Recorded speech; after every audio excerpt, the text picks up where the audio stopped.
Assalamualaikum warahmatullahi wabarakatuh.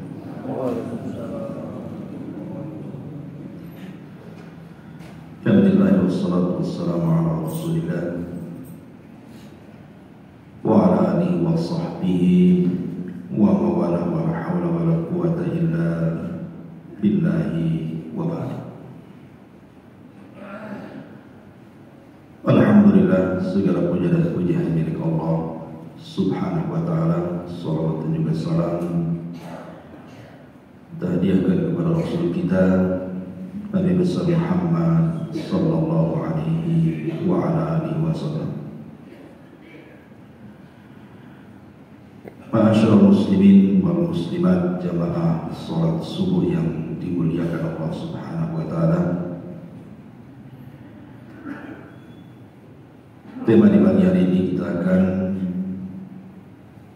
membahas sedikit nasihat, di mana kita akan membahas tentang amalan-amalan yang harus kita lakukan setelah bangun dari tidur agar satu hari kita menjadi berkah dan diberkahi Allah Subhanahu wa ta'ala. Ma'asyiral muslimin yang dimuliakan Allah Subhanahu wa ta'ala, tidak memperpanjang muqaddimah, ada 12 perkara yang ingin kita bahas di sini. Yang pertama, an yastahdhira fi qalbihi bisyukr, li'anna Allah qad yamuddu fi ajalihi asa an yatuba ilaihi, wa lihada fakana an-nabiy sallallahu alaihi wasallam idza istayqadha min nawmihi hamidallah, alhamdulillahilladzi afani fi jasadi wa radda alayya ruhi wa adina li bi dhikri.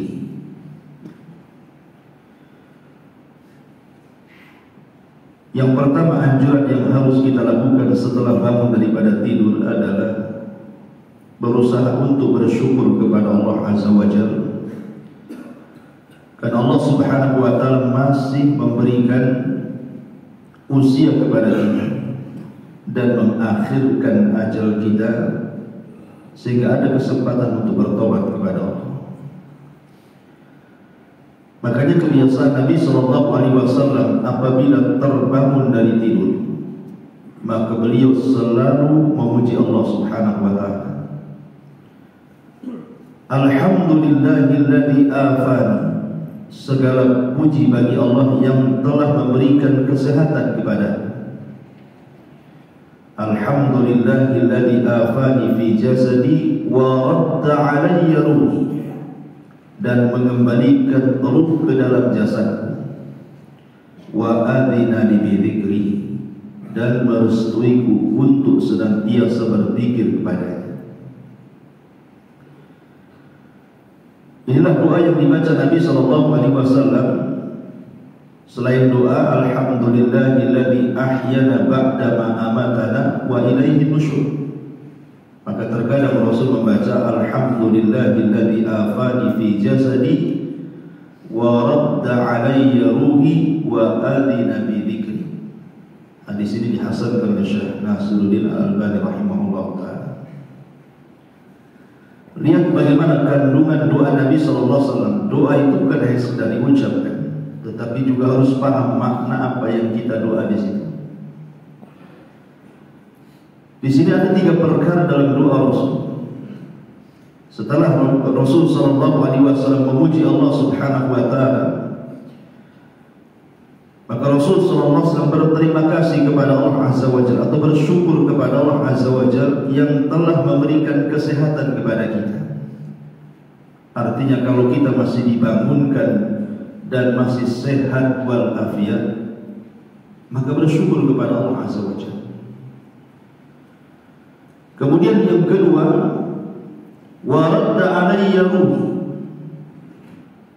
dan Allah kembalikan ruh ke dalam jasad kita, karena Rasul SAW mengatakan an-naumu akhul maut. Tidur itu saudaranya kematian. Betapa banyak orang yang tidur kemudian tidak bangun lagi alias mati. Lah ketika kemudian Allah Subhanahu wa taala masih memberikan kesempatan kita hidup, maka ini nikmat terbesar. Artinya kita masih diberikan umur oleh Allah Subhanahu wa taala. Dan Nabi SAW pernah ditanya tentang sebaik-baik manusia. Maka Rasul mengatakan man tala umruhu wa hasuna amaluhu. Siapa yang panjang umurnya dan ada kesempatan memperbaiki amalannya. Maka dengan ruh dibalikan ke dalam jasad kita, artinya kita diberikan kesempatan. Kalau memang kita ahli maksiat, diberikan kesempatan untuk bertobat. Tapi kalau kita orang baik, diberikan kesempatan untuk menambah amalan kita. Makanya di ujung doa Rasul mengatakan wa adina li bi dzikrihi, dan memberikan izin kepadaku untuk senantiasa berzikir kepada Allah Subhanahu wa taala. Ini yang pertama, bersyukur setelah bangun daripada tidur. Katakan alhamdulillah. Kemudian yang kedua, an yalzam al-istighfar wa yujaddidu taubata min jami'i dzunub bi kaffi anha wan nadam 'alaiha wal azmul akid ala adami muawadatiha wa ada'il huquq ila ashabiha. Yang kedua adalah membiasakan di pagi hari setelah kita bangun adalah dengan beristighfar. Astagfirullah, astagfirullah. Dan berusaha untuk memperbaharui tobat dari semua dosa dengan cara berjanji untuk tidak melakukan, menyesal terhadap apa yang sudah dilakukan, dan berusaha untuk mengembalikan hak-hak yang pernah kita ambil, kembalikan kepada pemiliknya. Artinya kalau seandainya kemarin atau kemarinnya lagi, atau mungkin minggu kemarin atau bulan kemarin kita meminjam uang, meminjam barang, atau pernah menyakiti si fulan, maka upayakan setelah bangun hari ini kita kembalikan. Kalau memang itu dalam bentuk barang atau uang. Tapi kalau dalam bentuk yang lainnya, seperti mungkin menggibah dan yang semacamnya, maka minta maaf, maksudnya begitu. Makanya ada seorang laki-laki datang kepada seorang alim namanya Hatim Al-Asam. Hatim Al-Asam rahimahullah ta'ala. Orang ini bertanya kepada Hatim, "Ma tashtahi ya Hatim?" Ya Hatim, apa yang kau sukai apabila bangun dari tidurmu? Maka Hatim mengatakan, "Ashtahi afiyata yaumin ila laila." Aku tidak menyukai sesuatu kecuali aku diberikan kebaikan mulai dari bangun tidur sampai malam hari. Maka orang ini mengatakan, "Alaisatil ayyam kulluha afiyah?" Ya Hatim, bukankah semua hari itu baik? Maka Hatim mengatakan, "Inna afiyata yaumi alla a'sillah fihi ahadan." Dia mengatakan, kebaikan menurutku adalah kalau aku bisa tidak bermaksiat sejak pagi sampai malam kepada siapapun. Itulah kebaikan bagiku, katanya. Maka yang kedua, perbanyak istighfar di pagi hari, dan juga diiringi dengan taubat. Karena istighfar sendiri, dengan kita kemudian mengucapkan astagfirullah, astagfirullah, itu sebenarnya sudah membuka pintu rizki itu dalam satu hari itu. Karena di antara rahasia istighfar sendiri, Rasul mengatakan apa? Wa razaqahullahu min haitsu la yahtasib. Allah akan berikan rizki dari arah yang kita tidak sangka-sangka. Jadi kalau di pagi hari minimal 3 kali lah kita katakan astagfirullah, astagfirullahaladzim gitu. Kita tidak tahu satu hari itu akan mendapatkan rizki apa. Karena Rasulullah SAW yang mengatakan seperti itu. Man lazimal istighfar ja'alallahu min kulli hamin faraja wa min kulli dhikin makhraja min haitsu la yahtasib. Siapa yang melazimkan istighfar, maka Allah akan hilangkan setiap kebingungan, didatangkan kebahagiaan. Setiap kesempitan didatangkan kelapangan, dan Allah datangkan rizki dari arah yang tidak disangka-sangka. Maka biasakan di pagi hari untuk beristighfar. Kemudian yang ketiga, an yakuna min ashabi hammil akhirati. Wa dzalika yaqtadi an yajtahida fi ta'miri waqtihi wa syughli qalbihi bi kulli ma yarda Allah min salihil a'mal. Yang ketiga, kalau kita bangun di pagi hari, maka luruskan niat kita bahwa satu hari ini, maksudnya dari awal kita bangun sampai nanti malam kita tidur, luruskan niat kita bahwa kita hidup ini memang hanya untuk kehidupan akhirat kita saja. Jadi dunia itu hanya mengikut saja, akhirat itu tujuannya. Dari Anas bin Malik radhiyallahu anhu, Nabi sallallahu alaihi wasallam bersabda, "Man kanatil akhiratu hammahu ja'alallahu ghinahu fi qalbihi wa jama'a lahu syamlahu wa atathu dunya wa hiya raghibah." Barang siapa yang menjadikan akhirat sesuatu yang ia kejar, maka Allah akan jadikan kekayaan dalam hatinya dan mengumpulkan seluruh urusannya, dan dunia akan mendatanginya dalam keadaan dunia berhajat kepadanya. Jadi kalau tujuan kita akhirat, dunia yang mengejar kita, bukan kita yang mengejar dunia. Tetapi sebaliknya, wa man kanatid dunya hammahu ja'alallahu faqrahu baina 'ainaihi wa farraqa 'alaihi syamlahu wa lam ya'tihi minad dunya illa ma qudira lahu. Namun sesiapa yang menjadikan dunia yang ia kejarnya, maka Allah akan jadikan kemiskinannya di matanya, lalu mencerai-beraikan urusannya, dan tidak akan mendapatkan dunia kecuali yang telah ditakdirkannya saja. Dari hadis ini kita tahu bahwa kalau kita niatkan dalam satu hari ini fokus urusan akhirat, ya bekerja tetap bekerja, mencari uang tetap mencari uang, mencari rezeki tetap. Maksudnya adalah itu semua kita lakukan hanya demi ibadah kepada Allah Azza wa Jalla. Anda laki-laki yang mencari rezeki memang dalam rangka ibadah untuk menghidupi keluarga, memang betul-betul itu yang diniatkan, mencari pahala. Jangan sampai kita keluar dari rumah mencari rezeki itu tidak ada niat mencari pahala, karena amal itu ditentukan niatnya. Kalau kita keluar dari rumah membaca basmalah, kemudian memang niat untuk mencari rezeki dalam rangka menghidupi keluarga, maka satu hari itu ketika Anda bekerja semua pahala. Tetapi kalau keluar itu saja tidak ada niat, ya tidak dapat apa-apa.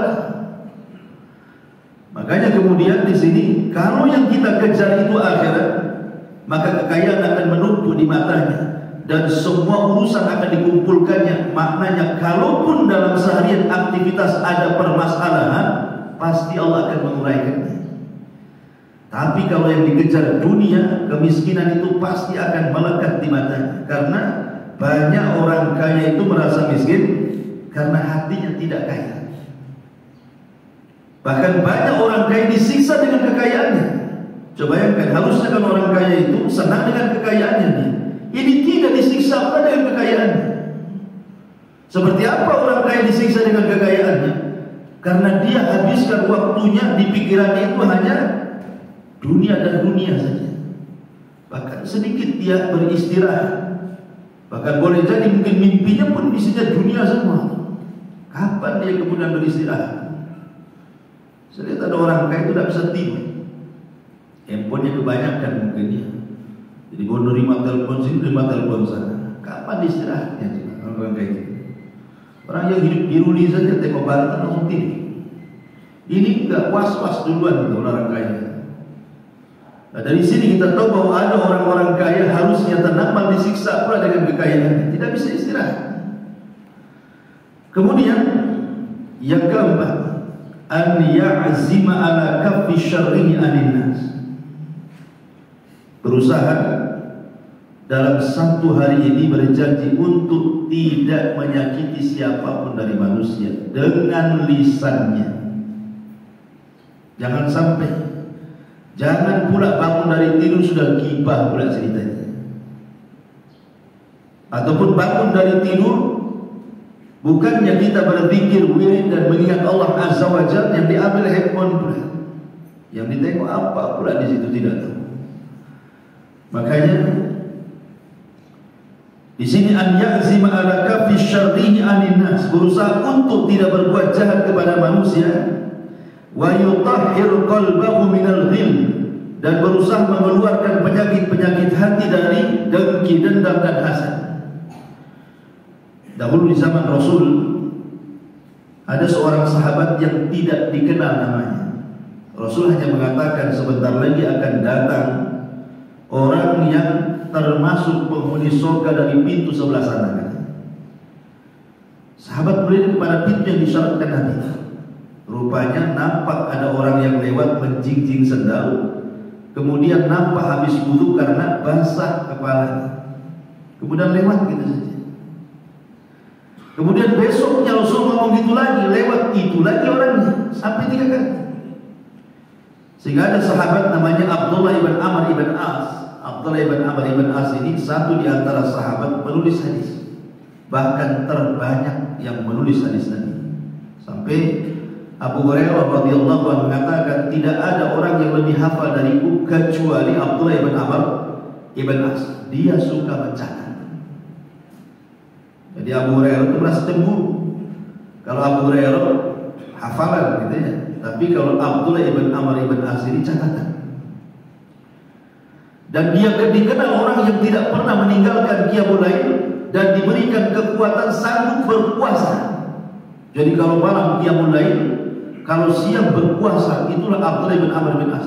Dan Allah berikan kekuatan fisik seperti itu, mampu ibadah. Bahkan dia sebelum ditegur oleh Rasul, dia setiap malam menghatamkan Quran. Tapi kemudian oleh Nabi SAW dilarang, tidak boleh menghatamkan Quran kurang dari 3 hari.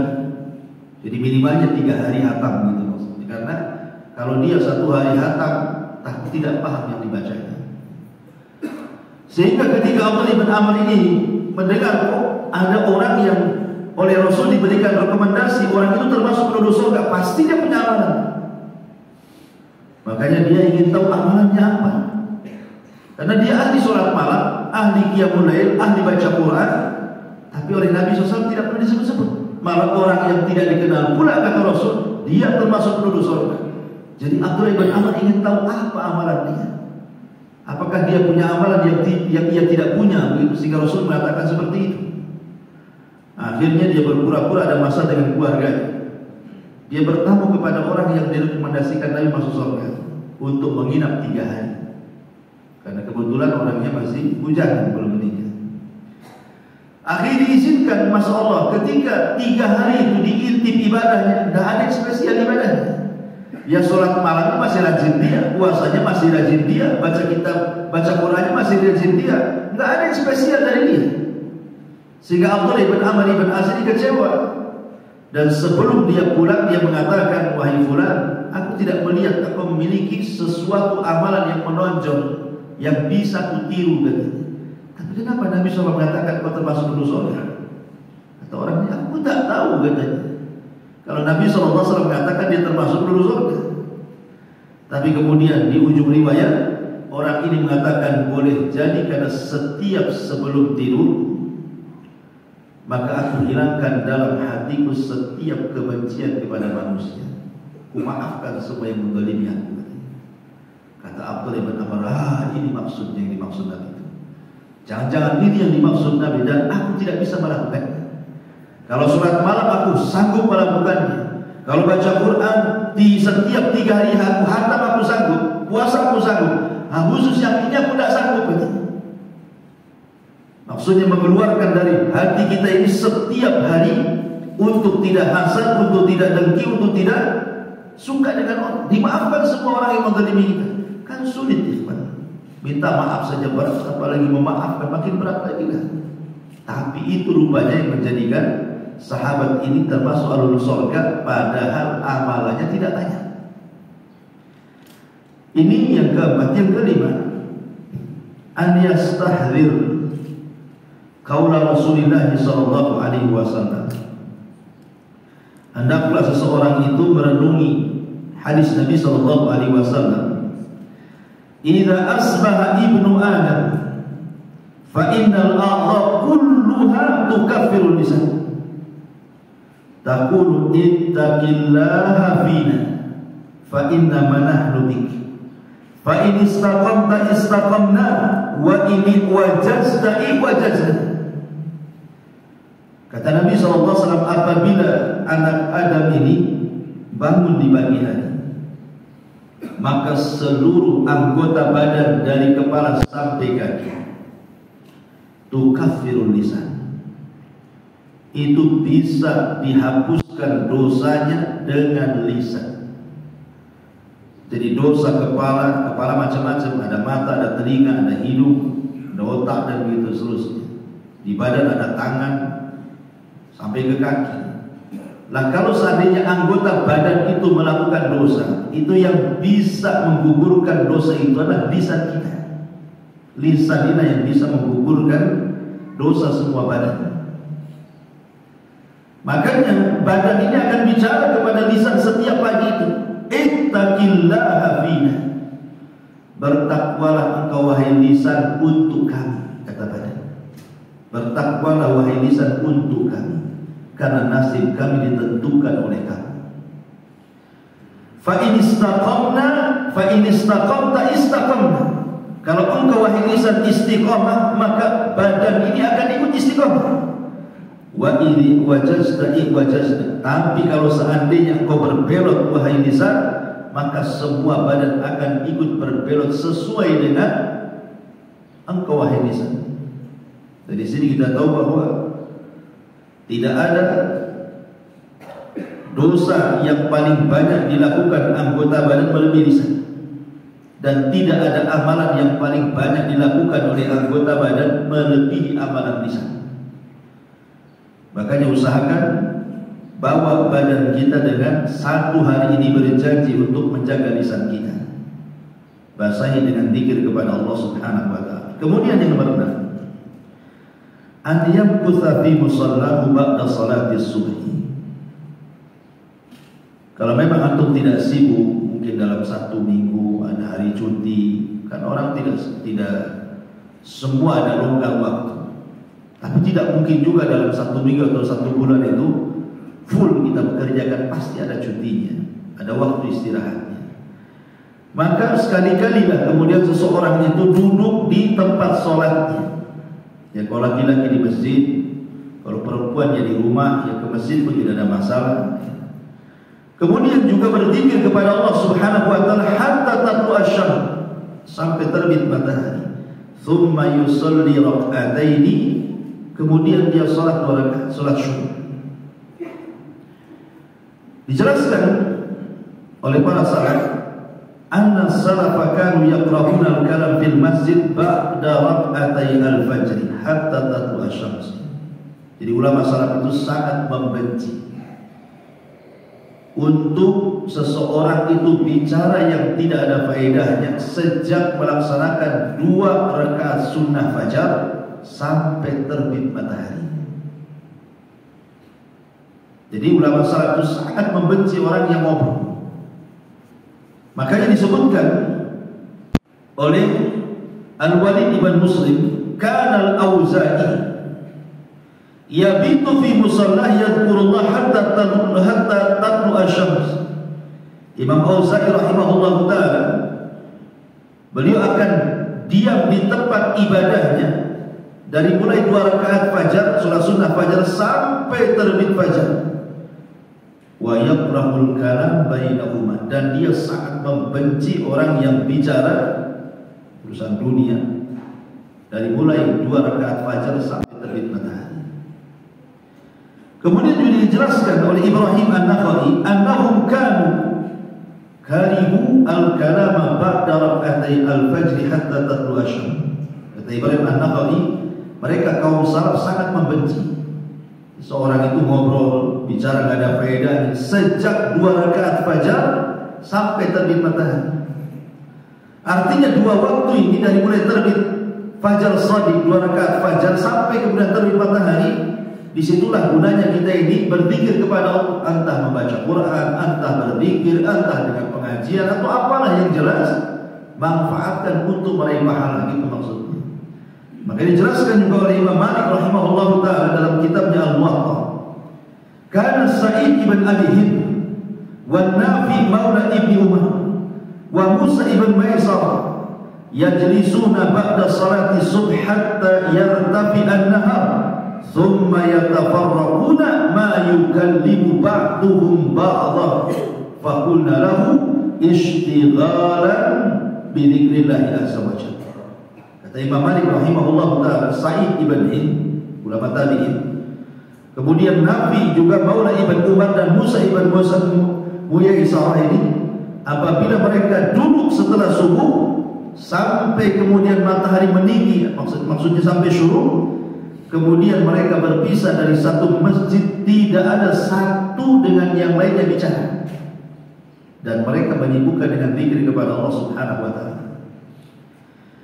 Dan juga Rasulullah SAW mengatakan, kalau kita berduduk seperti ini kan, subuh gitu ya, kemudian duduk, ngaji, berzikir, baca Quran sampai matahari terbit, kemudian sholat 2 rakaat, apa kata Rasulullah? Pahalanya sama dengan haji dan umrah secara sempurna ya. Pahalanya itu sama dengan haji dan umrah secara sempurna.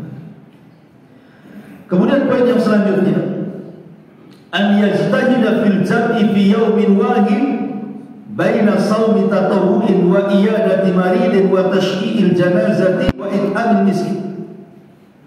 Upayakan ada niat di pagi hari ini untuk banyak mengumpulkan amal-amal soleh. Dan ingat, seorang muslim yang cerdas pasti dia akan berpikir untuk melakukan amal soleh yang terbaik dalam satu hari ini. Amal soleh kan banyak dan tingkatan-tingkatannya juga banyak kan. Tapi seorang muslim tentu harus cerdas. Mana amal soleh yang bisa mengantarkan dia ke dalam surga dan bisa menjadikan amal jariah dia. Satu hari, kata Abu Hurairah radhiyallahu anhu, Rasul mengumpulkan para sahabat seperti ini.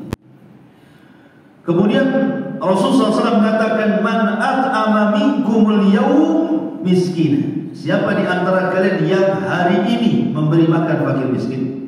Tidak ada satupun sahabat yang berdiri kecuali Abu Bakar. Kemudian Nabi SAW mengatakan, Man 'ada minkumul yawma marid. Siapa yang hari ini kalian mengunjungi orang sakit? Tidak ada yang berdiri kecuali Abu Bakar, kata Abu Hurairah. Kemudian yang ketiga Rasul mengatakan lagi, Man ittaba'a al-janazata al-yawm. Siapa di antara kalian yang hari ini mengikuti jenazah ke kubur? Tidak ada yang berdiri kecuali Abu Bakar Siddiq radhiyallahu anhu. Kemudian Rasul mengatakan, man asbaha minkumul yawma sha'ima. Siapa di antara kalian yang berpuasa hari ini? Tidak ada yang berdiri kecuali Abu Bakar. Jadi Abu Bakar itu dalam satu hari dia mengumpulkan 4 ibadah. Pertama mengunjungi orang sakit, yang kedua mengikuti jenazah sampai kubur, yang ketiga dia berpuasa. Kemudian juga yang keempat, dia tadi melakukan memberi makan fakir miskin, kemudian berpuasa, mengikuti jenazah, dan juga berkunjung kepada orang sakit. Maka kata Nabi SAW, majtama'a fimri'in illa dakhala jannah. Kalau 4 perkara ini kita bisa lakukan dalam satu hari, maka Anda dijamin masuk surga, kata Nabi.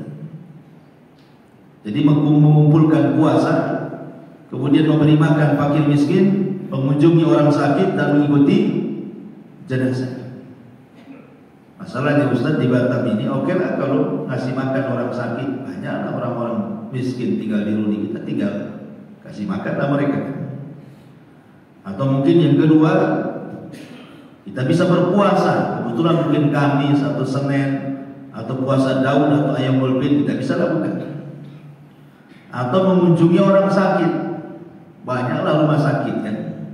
Nggak ada kerabat saya yang sakit Ustaz, ya kan nggak mesti kerabat. Masuk ke rumah sakit itu orang sakit semua tuh. Masalahnya nggak ada orang mati pula di sini. Yang keempat harus ikuti jenazah. Kita tuh nunggu di tabiannya tuh kapan orang mati, kapan orang mati. Kalau nggak ada di Batam, cari kita ke Pinang saja. Artinya bahwa kan tidak mesti, tapi inilah amalan pokok Abu Bakar Siddiq radhiyallahu, minimalnya cari 4 amalan. Ya tidak mesti, kata para ulama ini hanya sekedar contoh saja. Ya, jadi hanya aghlabul mithal saja 4 yang disebutkan dalam hadis ini, bukan berarti harus ini. Yang penting cari 4 amalan, yang 4 amalan ini semuanya berkaitan dengan kita dan orang lain. Jadi ada ibadah lazim, ada ibadah mutaaddi, itu maksudnya. Ibadah lazim itu manfaatnya kembali kepada kita, dan ibadah mutaaddi itu kembali kepada orang. Ma'asyiral muslimin yang dimuliakan Allah Azza wa Jalla. Kemudian juga yang selanjutnya adalah an yastahdir qaula Rasulullah sallallahu alaihi wasallam. Kalau bangun di pagi hari, cobalah renungkan hadis Nabi ini. Man asbaha minkum aminan fi sirri mu'afan fi jasadihi indahu qutu yaumihi faka'annama hizat lahu dunya. Barang siapa yang di pagi hari Allah berikan keamanan, aman diri kita dan aman keluarga kita. Mu'afan fi jasadihi, diberikan kesehatan, kita sehat, keluarga sehat. Indahu qutu yaumihi, ada yang kita bisa makan dan keluarga. Faka'annama lahu hizat dunya, maka seolah-olah dunia ada di tangannya. Jadi 3 perkara ini saja kalau kita punya dalam satu hari ini. Pertama, hatinya aman. Hatinya aman maksudnya hatinya tenang, nggak ada masalah dengan orang, nggak pernah kemudian disakiti orang, dan nggak pernah menyakiti orang. Pokoknya tenang saja, nggak ada masalah hidupnya. Sebab kan orang kalau ada masalah itu nggak tenang hidupnya kan. Tapi kalau Allah berikan ketenangan dalam satu hari ini yang pertama, ini nikmat besar. Nggak ada yang menolong kita mau jalan kemana saja tenang, ya motor pun nggak rusak gitu ya, nggak pernah mogok, tenang, pokoknya tenang lah, nggak ada masalah. Kemudian yang kedua, kata Nabi SAW, mu'afan fi jasadi, bangun saja nggak ada yang sakit. Karena biasanya usia-usia 40 ke atas ini, biasanya kalau bangun pagi itu ada yang sakit itu. Sakit kaki, sakit pinggang, sakit kepala, sakit leher kan ini. Mesti ada. Biasanya usia-usia 40 tahun ke atas, 50 tahun ke atas, kalau bangun itu sehat itu rasanya senang sekali. Senang rasanya. Makanya banyak orang yang kemudian sebelum tidur belum jamu dulu tuh, biar kalau bangun itu sehat tuh. Coba seandainya Allah takdirkan kita tidak minum apapun dari obat-obat itu, kemudian dibangunkan sehat semua, kita ini orang tua kadang-kadang senang sekali. Dan itu yang dicari memang, kesehatan kalau sudah tua. Kemudian juga yang ketiga, indahu qutu yaumi, satu hari itu kita bisa makan. Maka Rasul mengatakan faka'annama hizat lahu dunya, seolah-olah dunia di tangannya. Dari sini kata Imam Al-Munawi rahimahullahu ta'ala, apa kata beliau? Man jama'allahu lahu baina afiyati badanihi wa amni qalbihi haitsu tawajjah wa kifafi aishihi bi quti yaumihi wa salamati ahlihi faqad jama'allahu lahu jami'an ni'amil lati malakat dunya. Apa kata Imam Nawawi ketika mengomentari hadis ini? Beliau mengatakan, siapa yang bisa mengumpulkan antara kesehatan badan dan amannya hati, cukupnya makan pada hari itu dan selamat keluarganya, maka seolah-olah dia telah mengumpulkan semua nikmat dunia di tangan. Apa sih yang dicari orang di dunia ini juga? Yang dicari orang di dunia itu kan pertama yang mungkin cari rezeki untuk makan. Sudah makan, tidak ada yang dimakan. Ya. Kemudian yang kedua, kesenangan. Kesenangan itu di mana? Di hati kita. Emang kesenangan di mana? Kesenangan itu di hati. Oh enggak Ustaz, kesenangan itu di kekayaan. Belum tentu orang kaya senang. Oh di jabatan, malah makin stres orang banyak jabatan. Ya. Kemudian juga selamat keluarganya tidak was-was. Anaknya tidak sakit, istrinya tidak sakit, suaminya tidak sakit, semua orang tuanya sehat kan. Kemudian juga kata beliau, faqad jama'allahu lahu jami'an ni'am. Maka orang itu telah mengumpulkan semua nikmat, nikmat sehat badan, hati, nikmat makan, bisa jalan ke sana kemari, dan Allah berikan kelapangan dalam hatinya. Kemudian juga selanjutnya an yubadir bi kitabati wasiyati bi syai'. Kalau kita hendak safar nih, menjadi pagi hari kita sudah ada niat safar, dan safarnya itu mungkin melelahkan, jauh entah kemana, entah umroh, entah haji, entah kemana lah, atau mungkin kerja di luar negeri gitu. Pokoknya yang memungkinkan ada risiko dalam safarnya, atau pulang kampung, jauh pula kampungnya sana. Maka kata Nabi SAW, hendaklah seseorang itu berwasiat. Berwasiat, wasiat yang baik untuk keluarganya. Umpamanya Anda bapak-bapak mau safar kemana, nasihati istrinya, nasihati anaknya, jangan tinggalkan sholat, kan itu ya. Jangan gibah, begitu kalau lagi mau sama istrinya. Nanti istrinya bilang, kamu juga jangan selingkuh di jalan. Ya, saling nasihat, tidak di situ. Kan di situ ada wasiat, saling ngasih wasiat. Kemudian juga yang selanjutnya, an yastahdir anna hadzal yaum qad yakunu akhiru ahdihi billahi azza wajalla. Jadikan kalau bisa memang kita ini muhasabah, seolah-olah ini hidup terakhir di hari ini, maka itu lebih baik. Menghadirkan seolah-olah ini hari terakhir bagi kita ini. Ini adalah bangun terakhir dan nanti malam tidur terakhir. Soal besok mau mati gitu. Bagaimana Allah mengatakan dalam surah Al-A'raf, wa asa an yakuna qad iqtaraba ajaluhu. Dan hendaklah seseorang itu jadikan seolah-olah ajalnya sudah dekat. Sebab kalau orang memikirkan kematian pasti akan persiapan. Kemudian juga yang selanjutnya, alla tansa bi dzikris shabah. Ini yang paling penting. Kalau bisa bukalah di pagi hari itu dengan zikir pagi. Karena ada zikir pagi, ada zikir petang kan itu ya. Dan itu zikir pagi luar biasa. Kata ulama, bisa menjaga dari semua keburukan dan waswas syaitan. Jadi kalau orang zikir pagi, maka dia tidak akan terpengaruh dengan hasadnya orang hasad, dengkinya orang dengki, bahkan waswas syaitan pun tidak ada. Yang membuat orang stres itu ikhwan, itu kan waswas. Makanya Imam Syafi'i rahimahullah ta'ala pernah ditanya, ya Imam, apa yang membuat orang itu suudzon kepada Allah? Apa yang membuat orang itu suudzon kepada Allah? Karena inilah kunci waswas orang tidak tenang dalam satu hari ini. Kenapa orang bisa bingung? Kenapa orang bisa stres? Kenapa orang bisa sedih? Itu karena waswas. Setan kasih waswas supaya kita suudzon kepada Allah, berburuk sangka kepada Allah, sehingga kita jadi hasad, jadi dengki dan begitu seterusnya. Ya. Tapi orang yang menjaga zikir pagi ini, dan juga nanti kalau sore hari sudah petang kita juga berzikir lagi, itu bisa menjauhi dari semua keburukan dan juga menghubungkan sila kita dengan Allah Subhanahu wa taala semakin dekat. Kemudian yang terakhir, la tansa bi sholati duha. Ya.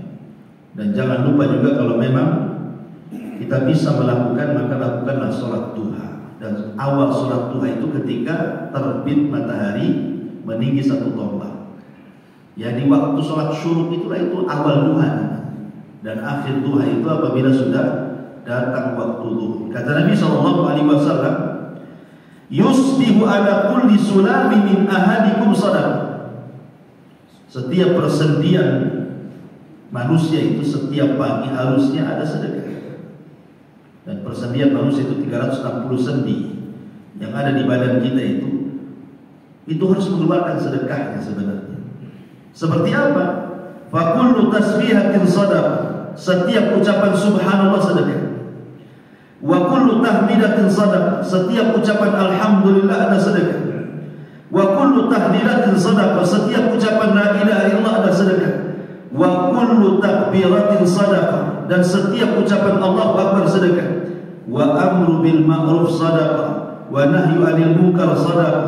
Kita mengajak manusia kepada kebaikan sedekah, mencegah kemungkaran sedekah.